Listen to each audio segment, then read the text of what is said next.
Ces crapauds-là ont traversé la route sans encombre, d'autres ont eu moins de chance. Au pied de la basilique de Thirodbar, dans le Haut-Rhin, c'est l'heure du briefing pour les élèves de l'école de Feldkirch. Donc les batraciens sortent de leur repos hivernal et vont rejoindre les endroits où ils sont nés. Et oui, c'est la fin de l'hiver, les crapauds sortent du bois pour aller se reproduire dans les tentes tout près d'ici. Entre les deux, il y a la route. Une voiture toutes les minutes peut détruire 90% d'une population de batraciens, espèce pourtant protégée. Par exemple, l'utilité des crapauds dans la chaîne alimentaire, c'est un des rares prédateurs de la limace. Ça mange également des lombrics, plein d'insectes. Donc il a une grande utilité dans les milieux naturels. Et les bons jardiniers le connaissent bien et l'apprécient. Et puis à son tour, il va se faire manger.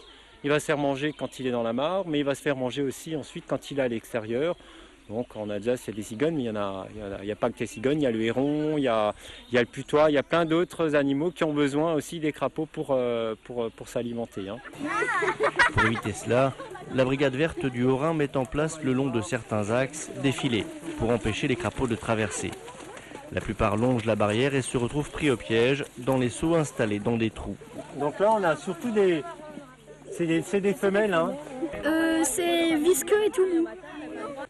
Dans chaque récipient, un bâton pour permettre aux souris et autres mulots de sortir du piège. Les crapauds sont coincés car contrairement aux grenouilles, ils ne sautent pas, ils rampent. Le batracien a juste une partie de sa vie dans l'eau. C'est donc de l'œuf jusqu'au stade. Donc il y a plusieurs métamorphoses. Donc de l'œuf, il y a le petit tétard, le tétard a 2 pattes, le tétard a 4 pattes, puis il perd la queue et ensuite donc le petit crapaud va quitter la mare et va passer 2 à 3 ans en sous-bois avant de revenir à la mare pour se reproduire. Chaque matin, il faut ramasser les batraciens avant le passage des corneilles. Trop tard pour ce crapaud.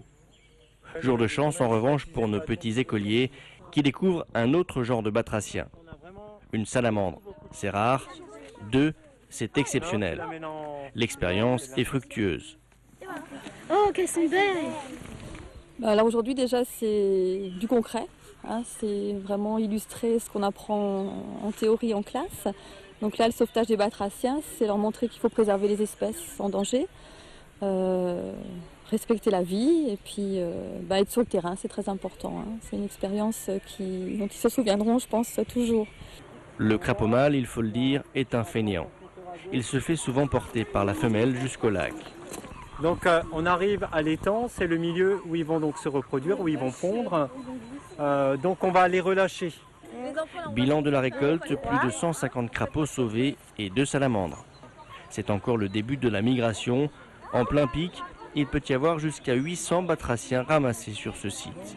C'est bien de faire attention aux voitures quand on roule pour pas les écraser. Dans le Haut-Rhin chaque année, ce sont en moyenne 40 000 crapauds qui sont ainsi épargnés.